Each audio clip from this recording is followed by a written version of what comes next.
this entire matter was a political matter and not a legal matter. You know, this is a matter that President Bola Ahmed Tinubu missed. It's a true pass that he missed. I saw when the social media post of Mr. Kubana Chibike, Kubana chief priest of an alcoholic shrine.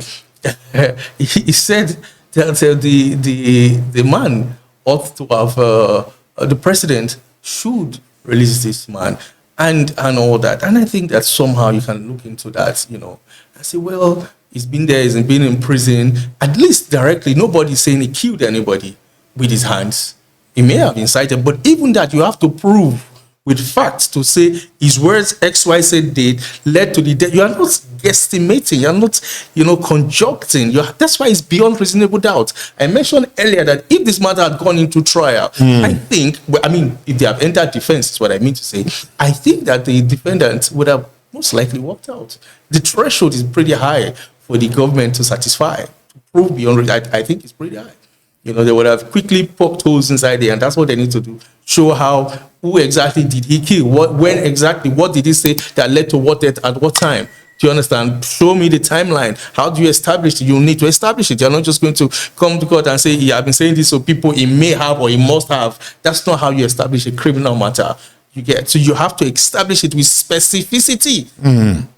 It's a criminal matter. It's beyond reasonable doubt. I'm not here to conjure you. Will show me how you arrived at this. It's a high threshold for a reason, you know, and doesn't mean it's an unrealistic threshold. Doesn't mean it's how you have to make all the evidence. Sometimes just one evidence is more than enough to say, hey, this is it. But you must arrive at this threshold or prove beyond reasonable doubt, which I think the prosecutors would have struggled, in my very humble position, to arrive at that. So the point I'm making in this is that the people are looking, they're seeing a convicted leader of a terrorist, someone who came to say, yes, I am a terrorist. Yes, I have actually killed and facilitated in killing Nigerians, and he got 20 years. Exactly.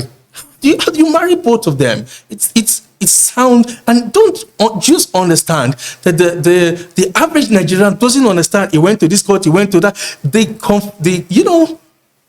ought to be a standard, and that's how it should be. The law should have it. It's one court, as it were, the High Court, Federal High Court. So it shouldn't be as if it's whimsically which I understand is allocutus. There are several factors, but that judgment ought, in my opinion, also, because it can be guiding the honorable judge, but I feel like that ought to have been somewhere in his mind, someone who is a professed convict, convict killer, that I did this, I'm a terrorist, I've terrorized, and people have died directly. Nobody's saying Nnamdi Kanu directly killed anyone. Nobody's saying he particularly joined a gang or he was with guns and all that. That conjunction is difficult. There's not there. There's nothing there. He has just said his Radio Biafra may have caused, and and then we'll now be looking at what kind of punishment for life, and 20 years from the known renowned terrorist. 20 years. Don't forget that this is a time where people are out there clamoring. There's a sheikh who is clamoring for the rehabilitation. So it doesn't appear fair. And so the president ought to have come in at this stage to look at this matter and say, okay, too much is happening in the Southeast. Let's, too much is happening in Nigeria, generally speaking. Let's look at the political solution, which I think it was a true pass that he missed.